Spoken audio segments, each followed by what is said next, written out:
A long, long time ago in the land of Israel, there lived a woman named Deborah. She was very special because she loved God with all her heart. She listened to his voice and helped the people of Israel when they were in trouble. The Israelites were supposed to love and obey God. He had rescued them from Egypt and brought them into the Promised Land.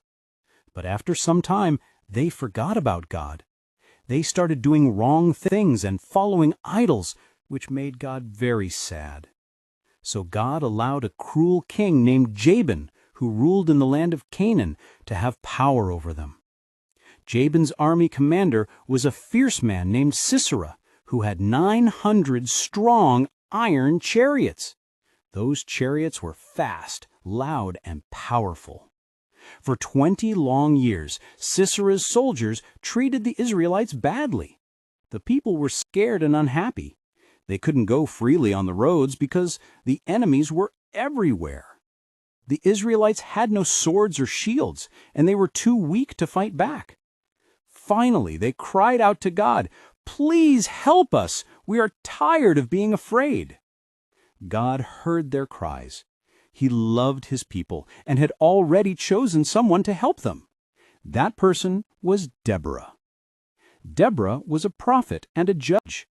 That means she listened carefully when God spoke, and she helped people solve their problems. Every day she would sit under a big palm tree between two towns called Ramah and Bethel. People would come from far and wide to talk to her. She would listen kindly, pray, and tell them what was right and fair. Everyone trusted Deborah because she was wise, gentle, and brave. One day, as Deborah sat under her palm tree, God spoke to her heart. God said, "Deborah, tell Barak, the commander of Israel's army, to gather 10,000 men from the tribes of Naphtali and Zebulun. Tell him to go to Mount Tabor.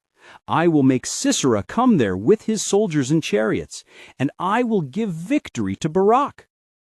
Deborah quickly sent for Barak. When Barak arrived, she told him everything God had said. But Barak was nervous. He looked down and said, "Deborah, I will go, but only if you go with me. If you don't go, I won't go either." Deborah smiled kindly at him. "I will surely go with you," she said. "But because of this, the honor of the battle will not be yours. The Lord will deliver Sisera into the hands of a woman." Barak agreed, and together they called out brave soldiers who were willing to trust God. 10,000 men followed Tabor. From the top of the mountain they could see the wide valley below, where Sisera's army was marching in with their iron chariots. The ground shook as the chariots rolled forward, and the noise of horses filled the air. Sisera laughed proudly, thinking he would win easily. But Deborah stood tall and strong beside Barak. The wind blew through her hair as she lifted her hand and shouted, "Go, Barak! This is the day the Lord has given Sisera into your hands. The Lord is fighting for you." Barak and his men ran down the mountain. They shouted loudly, trusting that God would help them.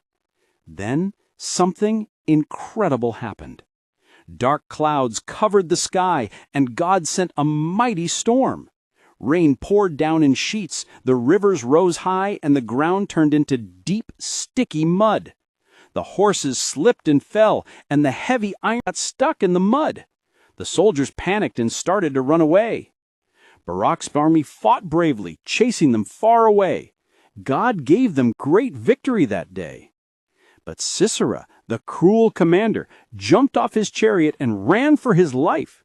He ran as fast as he could, looking for a place to hide. At last he came to the tent of a woman named Jael, who was the wife of a man named Heber. Jael came out to meet him and said, "Come in, my lord. Don't be afraid." Sisera went inside, tired and sweaty. Jael gave him some milk to drink and covered him with a blanket. He said to her, "Stand at the door of the tent. If anyone comes and asks if a man is here, tell them no." Then he lay down and quickly fell asleep.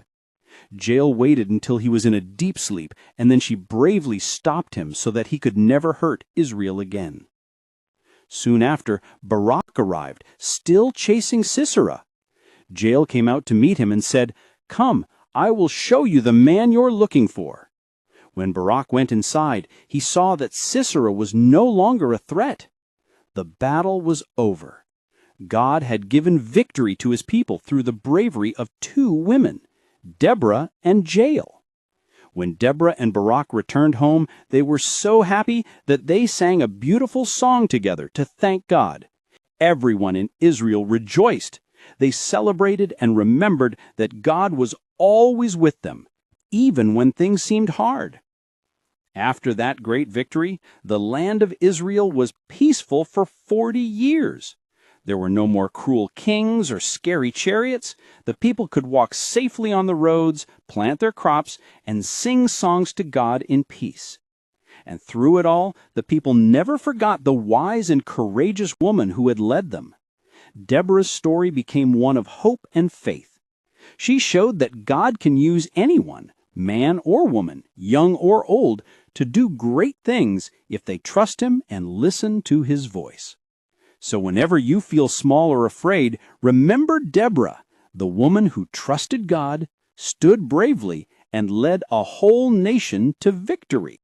And that is the story of Deborah, the brave woman who led Israel to peace.